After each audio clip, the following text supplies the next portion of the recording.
What would be your main category of medical clients? There's a range, absolutely. We work from general practitioners, so just your simple GPs, medical centres, ophthalmologists, optometrists, dental, theatres, cosmetic clinics. We've done cosmetic surgeries.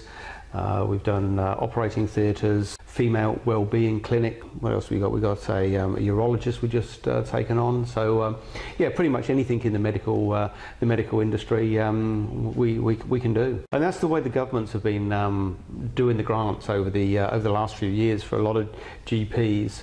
They've been giving grants to people that can show that they can take they can take the pressure off the hospitals, because hospitals are under massive pressure. We don't have enough of them, and they're just, the waiting lists are just too long. So a lot of things can be dealt with with doctors and with minor procedures and things like that. So I think that's what the way the government have been pushing at that, so that you're actually benefiting the community. So when you set up a GP or you expand a GP, you have all these other things, and it helps the community. So what are some of the important issues relating to medical facilities? If you're doing air conditioning for operating theatres, there's very specific filtration. Access and egress is a critical point, especially with the disability code, which has been revamped over the last year. I think beginning of this year it was completely changed. Makes all the access, corridors are wider, doors are wider. You can't have places that have got steps going into them. They've got to be able to, you've got to be able to have either a lift or a ramp or something like that. So there's a lot of things to think about, which is where we get involved with that. When people are looking for space, we can advise whether it's going to be any good.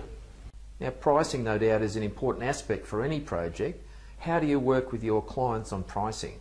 When you're doing the space planning and the block planning for people, we also give them a budget. So at day one, when they're looking at spaces, they can say, okay, we've been allocated $800 a square metre, and we can do it for $800 a square metre. We'll give them a price so that they know they're not going to exceed it. So Robert, you're saying that your clients know at the beginning of a project what money they're up for and that it's locked in? When we do the pricing at day one, we stick to that. We work very closely with the designers to make sure they don't specify things that are going to be cost prohibitive. Then once we've got that, it doesn't change. At the end of the day, the pricing is the most important thing, and you've got to have value for money.